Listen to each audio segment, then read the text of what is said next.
তোমার রবকে তুমি জানো, লা তাখুযুহু সিনাতুন ওয়ালা নাওম। তোমার রব বলেন তিনি যিনি কখনো ঘুমায় না, তার মধ্যে উঙ্গানি আসে না, তন্দ্রাচ্ছন্ন ভাব আসে না। লা তাখুযুহু সিনাতুন ওয়ালা নাওম, তন্দ্রাচ্ছন্ন ভাবই আসে না। নাওম তো পরে, ঘুম তো পরে, ঘুমের একটা যে আগের একটা ভাব আসে, এই ভাবটাই তো আসে না, তন্দ্রাচ্ছন্ন হয় না, তন্দ্রা আসে না। আমাগো ভাষায় হলো উঙ্গানি আসে না। আমার ভাইয়েরা, আল্লাহ রাসূল সাল্লাল্লাহু আল্লাহ তাআলা কোরআনে কারীমের মধ্যে জানায় দিয়েছেন রব্বে কারীম কখনো ঘুমায় না। তাহলে আমাদের রব, এই আসমান জমিন ঘেরা বিশাল বড় পৃথিবী নামক এই ঘরের মালিক কে? আল্লাহ। ঘুমায়? মনে করা সজাগ না আসলে সজাগ? সবাই বলেন আমাদের মালিক কি মনে করা সজাগ না আসলে সজাগ? মনে করা সজাগ দিয়া সুরের সুরি ছিল না বন্ধই ছিল? যদি রবকে আজকে থেকে আসলে সজাগ যে ভাববে, মনে করবে আমার রব সজাগ, আমাকে দেখতেছেন, আমার চলাফেরা উঠা বসা সবগুলি দেখতেছেন, এই চিন্তা যে করবে, পশ্চিম কাল রবের হুকুমে তার দ্বারা চুরি হবে না। আপনার দ্বারা চুরি হবে না। আপনি রবরে মনে করো আমার রব সজাগ, আমাকে দেখছে। সুরের সুরে যদি বন্ধ হইতে মনে করা সজাগ দিয়া, আর আমার রব তো মনে করা সজাগ না, আমার রব তো আসলেই সজাগ। রব দেখে কি দেখে না ভাই? সব দেখতেছেন, সব দেখতেছেন ভাই। আল্লাহ কোরআনে কারীমে যারা হাফিজ সাহেব আছে, আমি হাফিজ সাহেবের জিগান, আমার মনে হয় এই আয়াতটা 30-40 জায়গায় আছে। আল্লাহ বলেছেন ওয়ামাল্লাহু বিগাফিলিন আম্মা তা'মালুন। বারবার কিছুক্ষণ পর পরই এক কথাটা বলছেন, ওয়ামাল্লাহু বিগাফিলিন আম্মা তা'মালুন, ওয়ামাল্লাহু বিগাফিলিন আম্মা ইয়া'মালুন, ওয়ামাল্লাহু বিগাফিল, ওয়ামাল্লাহু বিগাফিল। মানে কি? আল্লাহরে গাফিল মনে করিস না, আল্লাহরে গাফিল মনে করিস না, আল্লাহ দেখে না এটা মনে করিস না। সাবধান, সাবধান, আল্লাহ সব দেখতেছে। বাসীরুম বিল ইবাদ, সব বান্দাদের সবকিছু আল্লাহ দেখতেছে। সুতরাং যদি মনে করেন সজাগ, তো ভুল হবে। রব তো মনে করা সজাগ না, রব তো আসলেই সজাগ। যদি আসলে কি সজাগ, এই কথা তো আল্লাহ রাসূল হাদিসে বলেছেন, ইয়া মুহাম্মদ আখবিরনি আনিল ইহসান। হাবিবি কিবরিয়াকে জিবরিল আলাইহিস সালাম প্রশ্ন করেছেন, আখবিরনি আনিল ইহসান, ওগো আল্লাহর রাসূল, ইহসান কি জিনিস, ইখলাস কি জিনিস, এটা একটু আমাকে শিখান। উম্মতের জন্য সাহাবায়ে আজমাইনদের সামনে জিবরিল আলাইহিস সালামের প্রশ্নের মোকাবেলায় আল্লাহ রাসূল বলে দিয়েছেন, আনতা আবুদাল্লাহা কাআন্নাকা তারাহ ফাইন লাম তাকুন তারাহু ফাইন্নাহু ইয়ারাক। হাবিবে কিবরিয়া বলেন, আনতা আবুদাল্লাহ, তুমি আল্লাহর ইবাদত এমন ভাবে করো কাআন্নাকা তারা, কেমন যেন তুমি স্বয়ং নিজে আল্লাহকে দেখতেছো।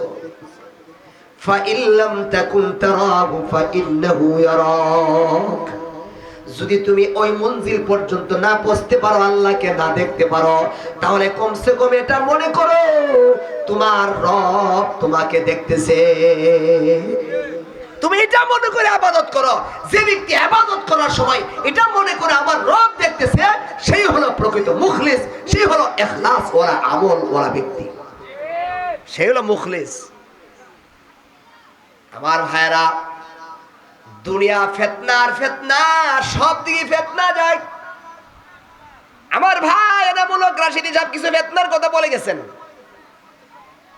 আজকে দুনিয়াতে দেখবেন কেউ বলবে যে আমরা শরিয়া আইনকে বিশ্বাস করি না, এই কথা বলে বলে কি বলে না? যদি কেউ বলে আমি শরিয়া আইনকে বিশ্বাস করি না, এটা তার ঈমান আছে না নাই? তাহলে আপনি মুসলমান হয়ে এই কথা তো কখনো বলা যেতে পারে না। আমার রাজনীতি তো আমার আসল নয়, আমার আসল তো আখিরাত, ঠিক কিনা বলেন? আমার কবরে আমাকে যেতে হবে, আদালতে সাহাবায়ে আজমাইন সত্যের মাপকাঠি, আপনাকে বিশ্বাস করতে হবে। এটা ঈমান, এটা আমার আপনার ঈমান। নবীরা মাসুম, নবীরা মাসুম, নিষ্পাপ, নবীরা কোনো পাপ করেন নাই, নিষ্পাপ, এটা এই কথা বিশ্বাস করে, এটা আমার ঈমান, ঠিক কিনা বলেন? এটা আমার ঈমান, নবীরা নিষ্পাপ, এটা আমার ঈমান, আমার বিশ্বাস করতে হবে। রাসূল সাল্লাল্লাহু আলাইহি সাল্লামের সাহাবায়ে আজমাইন সত্যের মাপকাঠি, এটা আমার ঈমানের অংশ, এটা আমাকে বিশ্বাস করতে হবে। শরিয়া আইন কোরআন হাদিস ভিত্তিক যে কথা আছে সেগুলি আমি মানতে পারা না পারা এক জিনিস, আর আকীদা বিশ্বাস করি না এটা আরেক জিনিস। শরিয়া আইন মানি না এটা আরেক জিনিস। মুস্তাহাব শরিয়া আইন তো ফরজ ওয়াজিব বাদ দিলাম, হালাল হারামটাকে রাখলাম। যদি কোনো ব্যক্তি অবজ্ঞার সাথে বলে মুস্তাহাব আমল আমি মানি না, তার ঈমান থাকে না। শরিয়া আইন মানি না এই কথা বললেও ঈমান থাকবে না। ঠিক কিনা বলেন? এই দুনিয়ার এই চাকচিক্য, দুনিয়ার এই গেরাকলের মধ্যে নিজের ঈমানকে হেফাজত করেন, ঈমান এবং তাকওয়া নিয়ে জীবনকে চালান। আখিরাতে যদি কল্যাণ পেতে চান, আখিরাতে যদি জান্নাত পেতে চান। এই দুনিয়ার গেরাকল আগে তো বুঝতাম না, এখন যতটুকু বুঝি দুনিয়ার গেরাকল অনেক খারাপ। আগে তো ভাই ছোট আসলাম, 17 বছর আগে ছোট আসলাম, এত তেমন কিছু বুঝছি না আসলে কি জিনিস রাজনীতি, কি জিনিস এত বুঝিও নাই, বুড়াবুড়ি কি জিনিস এত বুঝিও নাই। এখন একটু হালকা হালকা বুঝা বুঝা দেখি এটা তো বিশাল বড় দুনিয়ার একটা গেরাকল। ঠিক কিনা ভাই? ফেসের কোনো শেষই নাই। একমাত্র শরিয়া আইন, কোরআন হাদিস ভিত্তিক আইন, কোরআন হাদিস ভিত্তিক রাষ্ট্রই আমাকে আপনাকে সবচেয়ে বড় স্বাধীনতা দিতে পারে, এর বাইরে না। ইমারত ইসলাম কোরআন হাদিস ভিত্তিক যদি জীবন পরিচালনা হয়, পরিবার পরিচালনা হয়, রাষ্ট্র পরিচালনা হয়, সমাজ পরিচালনা হয়, একমাত্র কোরআন এবং হাদিসের দ্বারাই পৃথিবীর সৌন্দর্য ফিরে আসতে পারে।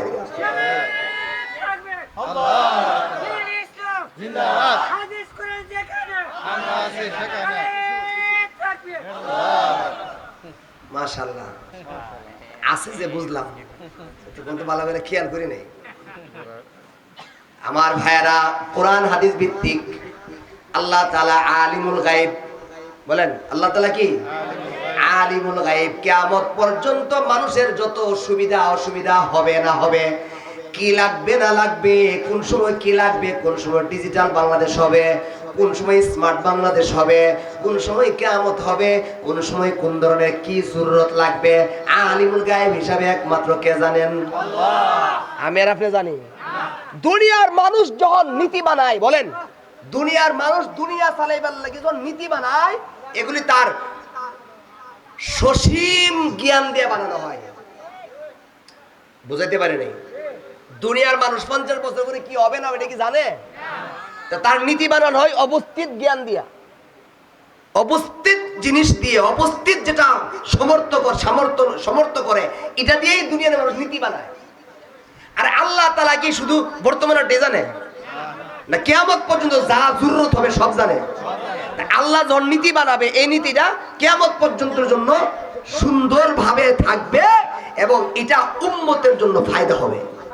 কারণ আল্লাহ জানে কিয়ামত কি লাগবে না লাগবে, সেভাবে নীতি দিয়েছেন। ঠিক কিনা ভাই? আর যারা বর্তমান যারা আছে পুরা পৃথিবীতে পৃথিবী শাসনের জন্য যে নীতি বানাইছে, এই নীতি হলো পরিস্থিতি বর্তমানের দিকে তাকায় তাকায় তারা নীতি বানায়। এই নীতি দিয়া কিয়ামত পর্যন্ত চলবে না। একজন নীতি বানাবে, আরেকজন এসে বলবে এটা ঠিক না, এটা ঠিক। পরিবর্তন হবে। একজন সংবিধান বানায় যাবে, আরেকজন করে এটা এমনে না হেমনে। ঠিক কিনা? কারণ 50 বছর আগে, 53 বছর আগে যে সংবিধান বানানো হয়েছে তখন এক ধরনের পরিবেশ ছিল। এখন 50 বছর পরে আরেক ধরনের পরিবেশ হয়েছে, আবার আরো 50 বছর পরে আরেক ধরনের পরিবেশ আসবে। এখন একজন বলছে এমনি হইলে ভালো, আবার 50 বছর হইলে আরেক ধরনের ভালো, আরো 50 বছর হইলে আরেক ধরনের ভালো। এভাবে সংস্কার চলতেই থাকবে। ঠিক কিনা বলেন? আর একমাত্র আল্লাহ আলিমুল গায়ব হিসাবে কিয়ামত পর্যন্ত যত সংবিধানের দরকার সব কোরআনের মাধ্যমে দিয়েছেন। আল্লাহ আলিমুল গায়ব জানেন উম্মতের জন্য, বান্দাদের জন্য কি প্রয়োজন আর কি প্রয়োজন নাই, ওইগুলো জেনে শুনেই কোরআনের মাধ্যমে আমাদের কাছে সংবিধান পাঠিয়ে দিয়েছেন। কোরআন হাদিস মতো চলেন। আমগো তো সেই ক্ষমতা নাই ভাই, আমরা রাষ্ট্রপতি যাইতাম না। আমরা ছোটখাটো মানুষ, আমরা সবাই এই যে গ্রামগঞ্জে যারা আছি এত কিছু আমরা বুঝি।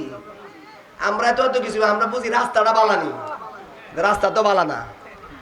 আশুগঞ্জ থেকে বানপাড়ে গেলে মনে হচ্ছে হাত করে আইছি। ঠিক কিনা বলেন? আর বিশ্ব রোডের মাঝে মাঝে যে অবস্থা হয়, একবার যদি কেউ এই গেরা কলে পড়ছে জীবনের এর মধ্যে আইতো নাম চাইতো নাম হইতো না। ঠিক কিনা বলেন? গত পরশুদিন আমার এক প্রোগ্রাম ছিল নাসিরনগর ধর্মমন্ডল মাদ্রাসা। আমি ঢাকার থেকে আইতেছি, ঢাকা গেছিলাম। আশুগঞ্জে নামছি 8:30টার সময়, এন থেকে গাড়ি নিছি 8:30টার সময় রওনা হয়েছি, 10:30টা বয়ান নাসিরনগর ধর্মমন্ডল যাওয়ার যেত 2 ঘন্টায়। আমারে কইছে আর হইছে হুজুর মেন রোডে এসে পড়ে ভালো বেদিতে রাস্তা ভালো না, মেন রোডে যাইতে যাইতে আল্লাহর রহমতে চান্দ্র যাইতে রাত 11টা বাজে। ওয়াজ দেওয়ার ফতোই শেষ। এরপরে যে ফিরাম ফিরা এই রাস্তাতে আবার ফিরালে তো বাসার যেতে যেতে ফজর আজান দিব। এরপরে একটু ফিরায় রামপুরাদা ঢুকছি, ও ব্রিজে করে রামপুরাদা ঢুকিয়া ওই শেখ হাসিনা রুট দিয়া এবার ভিতরে ভিতরে বাসাত গেছি, তাও রাত বাজে 2টা। এই একবার যদি এই জামে ভরে কেউ হয় বাংলাদেশে কেউ আয়া, তাহলে এই পথ দিয়ে কেউ আইতো না। আমরা জনগণ বুঝি কি? আমরা জনগণ বুঝি তো রাস্তা ওই, আমরা রাস্তা হইতে ভালো হয়েছে না এখনো। ঠিক কিনা ভাই? রাস্তা যদি ভালো হইতে আচ্ছা কইতাম যে নতুন একটা সরকার আয়া আমরা রাস্তা একটা পাইছি, কই যামু কই দুঃখ কার কাছে কব? আমরা তো অত সংস্কারও বুঝি না, আমরা তো মারবেসও বুঝি না, কথা মারবেস বুঝি না। আমার ভাইরা এজন্যই বলছি এত মায়ের পেছনে আমাদের দরকার নাই, এত কিছু আমরা বুঝি না। আমরা বুঝি আমরা ব্যক্তিগত জীবনকে কোরআন হাদিস দিয়ে চালাবো, আমার পরিবারকে আমি কোরআন হাদিস দিয়ে চালাবো, আমার সমাজকে আমি কোরআন হাদিস দিয়ে চালাবো, আমার এরিয়া যেটা আছে আমরা যেখানে বসবাস করি আসলে এই জায়গাটাকে কোরআন হাদিস মতো পরিচালনা করি। সবাই মিলে যদি রাজি হয়ে যান, একটা মসজিদ ভিত্তিক, মসজিদ থেকে যদি আমাকে ইমাম সাহেব যে গাইডলাইন্স দেয়, খতিব সাহেব আমাকে যেভাবে বলে এইভাবে যদি আমার জীবনটাকে পরিচালনা করতে পারি, তাহলে কবর জগতে গিয়ে একটু শান্তি পাইতে পারবো। আর নয় উপায় নাই, উপায় নাই, উপায় থাকবে না। তো ভাই যে কথা বলতেছিলাম, ওয়ালাউ আন্না আহলাল কুরআ আমানু ওয়াত্তাকু লাফাতাহনা আলাইহিম বারাকাতিন মিনাস সামাই ওয়াল আরদ। বান্দারে ঈমান আনো, তাকওয়া হও, বরকত নিয়ে যাও, রহমত নিয়ে যাও। আমি আমার যুবক ভাইদেরকে বলবো, এই মাহফিলের আয়োজনটা বিশাল বড় একটা যুবকদের কাফেলার মাধ্যমে তৈরি। অনেক যুবক ভাইরা আগ্রহের সাথে এই মাহফিলটা করে, অনেক মুরব্বীরা আছেন, অনেক আমাদেরকে মহাব্বত করেন, ভালোবাসেন। যুবক ভাইদেরকে বলবো, যুবক ভাই জীবনটাকে, একটা জীবনের অনেক দাম। একটা মানুষ চাইলে একটা এলাকার জন্য হেদায়েতের জরিয়া হয়ে যেতে পারে। একটা মানুষ যদি মেহনত করে, এমন অনেক মানুষ আছে দাওয়াত ও তাবলীগের মেহনত করে, একটা মানুষ এমন ভাবে মেহনত করছে পুরা এলাকা কি এলাকা আল্লাহওয়ালা হয়ে গেছে। এমন আছে না ভাই? এই যুবক ভাইরা, স্বেচ্ছাসেবক ভাইরা, মাঠে যারা আছো তোমাদেরকে বলি, জীবনটা এমন ভাবে বানাও যেমন ভাবে বানাইলে মানুষ তোমাকে পিছন দিয়ে ভালো বলবে, সামনে দিয়া সব ভালো করি ভালো না। সামনে দিয়ে অনেক সময় ভয়ে মানুষকে ভালো বলে, মুখ ভাইয়ের চরিত্র ফুলের মতো পবিত্র, পিছে দেয়া যায় যায় কহের বহে। ঠিক কিনা ভাই? তাহলে এটা কিন্তু ভালো না। আসল ভালো তো ওইটাই যে নীরবে নীরবে, গোপনে গোপনে, আপনার আকসুরে, আপনার আড়ালে যদি আপনাকে ভালো বলে, এটাই হলো আসল ভালো। এ যুবক ভাইরা, জীবনটা এমন ভাবে বানাও তোমার পার্শ্ববর্তী ইমাম সাহেব যেন তোমাকে ভালো বলে, খতিব সাহেব যেন বলে এলাকার এই ছেলেটি অনেক ভালো, এলাকার মুরব্বীরা যেন বলে অমুকের ছেলেটা অনেক ভালো, ছেলেটা অনেক ভদ্র। তুমি তোমার জীবনটাকে এমন ভাবে বানাও যাতে করে মানুষ বলে এই ছেলেটা আমাদের এলাকার একটা মেধাবী ছেলে, ঢাকা নটরডেম কলেজে চান্স পাইছে, ঢাকা বিশ্ববিদ্যালয়ে চান্স পাইছে, মেডিকেলে চান্স পাইছে। তুমি যদি এমন ভাবে লেখাপড়া করো যাতে করে সমাজের সর্বস্তরের মানুষ তোমার প্রশংসা করে, তুমি ভদ্র ছেলে, তুমি বখাটে না, তুমি সুন্দরভাবে চলাফেরা করো, এমন একটা জীবন তুমি বানাও। যুবক ভাইরা, এমন জীবন বানায়ও না যেমন ভাবে বানাইলে পিছন দিকে মানুষ তোমাকে বলবে এই ছেলেটা বখাটে, এই ছেলেটা নষ্ট, এই ছেলেটা দুষ্ট, এই ছেলেটা মেয়েদেরকে ডিস্টার্ব করে। তুমি তোমার জীবন কেমন ভাবে বানায় না, যেমন ভাবে বানাইলে পিছন থেকে মানুষ বলে এই ছেলেটা সিগারেট খায়, তোমাকে পিছন থেকে মানুষ বলে এই ছেলেটা গাঁজা খায়, এই ছেলেটা ট্যাবলেট খায়, ইয়াবা খায়, এই ছেলেটা গাঁজার ব্যবসা করে, ইয়াবার ব্যবসা করে, অমুক দোকানদার ইয়াবা বিক্রি করে, অমুক জায়গায় টং আছে, ছোট দোকান আছে, দোকানে পয়সা পয়সা গাঁজা বিক্রি করে, ফেন্সি বিক্রি করে। তুমি তোমার জীবনটাকে এমন বানাও না যে তুমি হাইটে যাইতেছো, পিছন থেকে মানুষ বলে ছেলেটা মাদকাসক্ত, ছেলেটা অনেক দুষ্ট। যদি এমন জীবন বানাও, মনে রাখবা তুমি তোমার জীবনের সঠিক পথ থেকে দূরে চলে গেছো, সুন্দর পথে তুমি নাই, তুমি তোমার জীবনটাকে নষ্ট করতেছো। যুবক ভাইরা, মুরব্বী বাবাদেরকে বলবো, জীবন এমন বানায়েন না। মৃত্যুবরণ করছেন, মানুষের পিছনে পিছনে মিষ্টি খায় আর বলে কি মরছে, ভালো হইছে। আমরা এলাকার 1 নাম্বার সুদকুট্টা মারা গেছে, আমরা এলাকার 1 নাম্বার ঘুষকুট্টা মারা গেছে, আমরা এলাকার 1 নাম্বার এমুক লোকটা মারা গেছে, তমুক লোকটা মারা গেছে, জালেমটা মারা গেছে, আমার জায়গা দখল করে খাইছে, ও মারা গেছে। এমন শব্দ যদি আপনার মৃত্যুর পরে বলা হয়, মনে রাখবেন আপনার জীবনটা সুন্দর ছিল না, অসুন্দর একটা জীবন বানাই হয়ে গেছেন। জীবনে এমন জীবন বানায়েন না মুরব্বীরা, জীবনটা এমন ভাবে সাজায়া যান, আপনার মরণের পরে যেন এলাকার একটা কান্নার রুল পড়ে যায়, মানুষ যেন আপনারকে স্মরণ করে, ভালোভাবে স্মরণ করে, মানুষ যেন মনে করে বাড়ি বাড়ি বাড়ি বাড়ি সবাই আপনার জন্য চোখের পানি ফেলাইতেছে, আমাকে এলাকায় একটা ভালো মানুষ চলে গেছে, আমাকে এলাকায় একটা 5 ওয়াক্ত নামাজি ব্যক্তি চলে গেছে। মসজিদে 5 ওয়াক্ত নামাজ সবার আগে আসতো, নামাজ কত সুন্দর ভাবে পড়তো, এমন একটা লোক আমাদের থেকে চলে গেছে। আপনার জীবনটা যদি এমন ভাবে বানায় যেতে পারেন, মনে রাখবেন বুখারী হাদিস, যে ব্যক্তি মারা যাওয়ার পরে সবাই মিলে পিছনে পিছনে তাকে ভালো বলে, আল্লাহ রাসূল বলেন তার জন্য আল্লাহ তাআলা জান্নাত ওয়াজিব করে দেবে। জান্নাত ওয়াজিব হবে যদি পিছনে পিছনে আপনাকে ভালো বলে। জানাজার মাঠে সব ভালো, কিন্তু আবার ভালো না। এই হাদিসে আমল করতে যায়, জিগা লোকটা কেমন আছিস, এমন আসিল অনেক জায়গায়, মুরব্বীরা জিগায় ওখানে তো। আচ্ছা, জীবনে শুনছেন এই প্রশ্ন করলে সবাই কি কয়? ভালো ভালো ভালো। জীবনে শুনছেন খারাপ আছেন, এই কথা কইছে, জীবনে শুনছেন কি হয়?